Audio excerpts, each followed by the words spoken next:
There's a video going around Raptors land of Scottie Barnes playing one-on-one against other NBA level competition, and some Raptors fans are getting scared due to the footage that we've seen in this highlight reel, due to the fact he's not cooking as much as some Raptors fans would like. So they're contemplating the future of the franchise, questioning whether Scottie Barnes has developed at all this offseason. I'm going to break down this video, the vid frame by frame, and personally, why I think some Raptors fans are just being insane when it comes to this reaction to Scottie Barnes playing one-on-one against Marvin Bagley. So we'll discuss that, including a report coming out saying that one Raptors signing has been scary for the rest of the NBA, and a whole bunch more in this video. So without further ado, let's jump to the first topic of the discussion. The first thing we're taking a look at is this video that has just had some Raptors fans scared, they're frustrated, whatever the heck emotions are going through people's brains during the summer. I mean, the lack of basketball has, I think, gotten to people's heads at this point.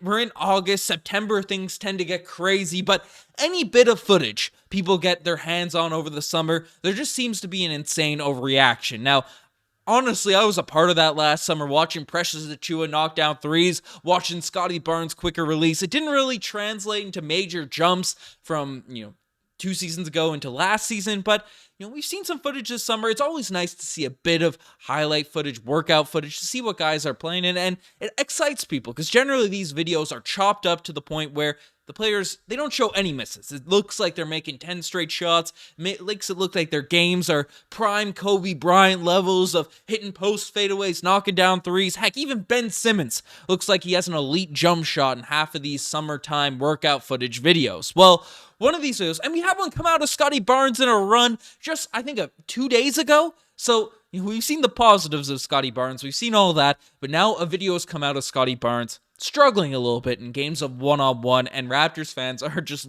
some Raptors fans, not all, but some Raptors fans are just losing their minds. Basically, I'll pull up the whole video here now. I'll have it playing in the background as I'm kind of discussing it, but someone put together, I saw the video from GTGA Got Next on Twitter, so scraped it from him, shout out to him for posting it, but showing off Scottie Barnes working on his game in some one-on-ones, and as you can see, it's basically a low light. There's some makes shown in this video, but it's showing off Scottie Barnes, not really dominating a bunch of games of one-on-one. You see Marvin Bagley guarding him here, and Marvin Bagley is notoriously one of the worst on-ball defenders in the NBA, being slow of foot and all that type of stuff, but, the fact that he's getting clamped in these games has some Raptors fans just shook, and saying that how could Scottie Barnes be the next face of the franchise, the next piece for this team, if he can't cook up, Marvin Bagley in a game of one-on-ones in some random gym in, the end of July, when we're not even in mid-season form, and this is some discourse that just tends to happen come this time of year. We overreact to everything that's sort of happening, but personally, I just think it's straight up madness. Scottie Barnes, he's out here working on his game, and I get the hopes that Raptors fans, we know Scottie Barnes could be a strong starter in the NBA. He's proven it, right? To be a guy that's a capable starter, can facilitate, can play defense, can score at the rim, all this type of stuff. But if Scottie Barnes is going to become that star for the Toronto Raptors, yes, he does need to improve his one-on-one game, his ability to create for himself, so his passing ability can be taken to a next level as the defense will be more focused in on him. But I get why Raptors fans want to see him develop that part of his game, and then seeing him struggle at these things, in a set of highlight footage, the areas we really want to see him grow, I get the logic behind it, but I mean, this is the time of year you're supposed to develop on these things, right? Scottie Barnes working on his three-point shot, his dribble pull-ups, his fadeaways. We're seeing Scottie take shots he generally doesn't take in actual NBA games. Do you know why? Because these are the parts of his game he's developing. These are the things he needs to become that guy. And you practice these things over the summer.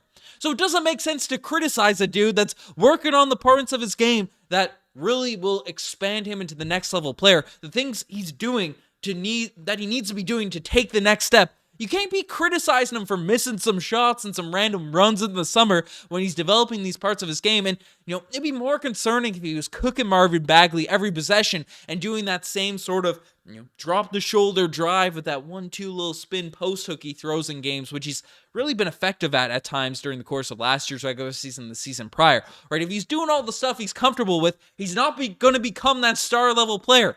These are the times of the year, this is the point where Scottie Barnes has to work on the rest of his game. And the fact that some Raptors fans are out here criticizing him, questioning his ability to develop into that star, and I'm not one of these guys that's riding on every single thing Scottie Barnes does, thinking, oh, he's the next coming of Michael Jordan, Magic Johnson's the surefire thing, as much as, we love to overreact at times here on this channel as well, right? But we try to be at least realistic, like hopeful of Scottie Barnes' development, but not putting that too high of expectations on him. But I mean, the fact that some people are just saying, hey, he's a write-off because he can't cook these guys up one-on-one, I don't know.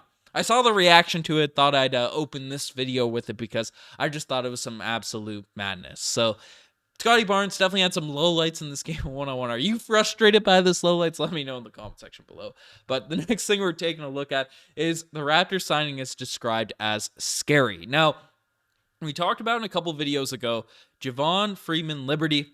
It's a guy that could be a steal for the Toronto Raptors. Named him as the steal of the offseason. Coming in as a two-way player, stolen from the Chicago Bulls, and looks like a guy that can knock down threes, play the point, the two-guard position. Not an insane facilitator from what we've seen in the highlights and the stats and all that, but is a guy that definitely has a lot of potential. He's still a young dude, and with the Toronto Raptors, potentially a little bit light in the guard depth, could come in and find a role with this team, even though he's a two-way player. Well, it's not just Raptors fans sort of believing this, as a Chicago reporter basically came out and said that the fact that Toronto Raptors were the organization to take a chance on Freeman-Liberty scares the crap out of me. Schuster wrote, they have a keen eye for adding the kind of under-the-radar players that can quickly turn into impact guys. Not to mention, they're just remarkably good at developing young talent. So yeah, I am now fully expecting Freeman-Liberty to get an opportunity later this year in their short-handed backcourt for the Bulls to explode the moment he drops 25-5. And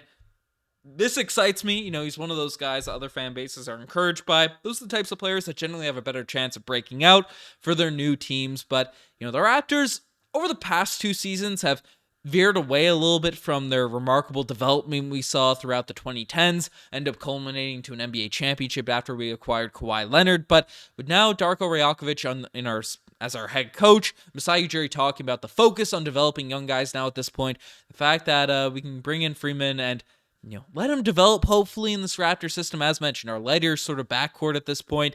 I'm excited to see what he could potentially do. I don't think he'll be an insane impact player right away for the Toronto Raptors. He's brought in as a two-way guy, but if he can show some flashes and have an impact in the moments where he's really needed for this Raptors squad, I mean, that's all you can really ask for a two-way guy, and then maybe in the future can establish himself as a key Toronto Raptor player. But apparently it's scary for the rest of the NBA, so I'm getting encouraged by that. And folks, it's that time of year. The final topic we're discussing in this video, a wild Bleacher Report trade.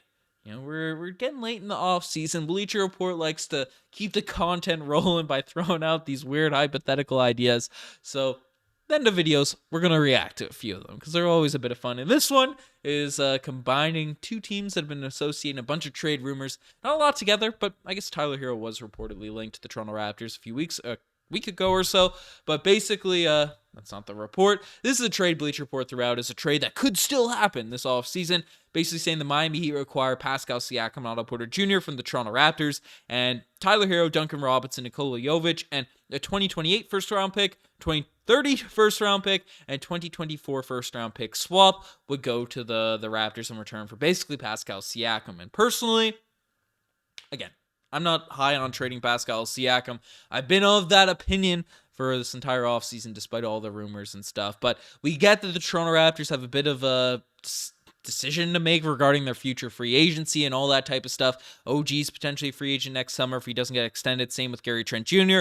Precious is restricted. Scottie Barnes is extension eligible, right? There's a lot of players that have to be up for salary, and the fact that a lot of the packages that were reportedly, offered to the Toronto Raptors in return for Pascal Siakam didn't live up close to this deal from the Miami Heat makes me look at this one in a little bit better light, even though if I'm still probably not accepting as a Toronto Raptors fan. Tyler Hero would be cool.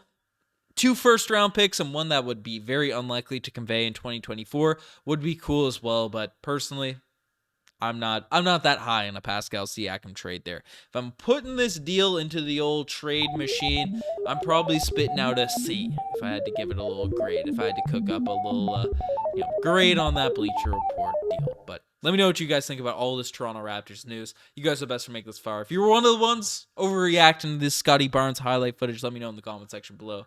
I'm sure people Scottie Barnes has somehow become extremely polarizing for the Toronto Raptors fan base, and I don't really get it, but Scottie's got a bright future ahead of him. We'll see what ends up happening. Don't worry about some games of one-on-one. Let me know what you guys think of the rambling at the end of this video, but subscribe to the channel. You guys are the best. I'm signing out. Cheers.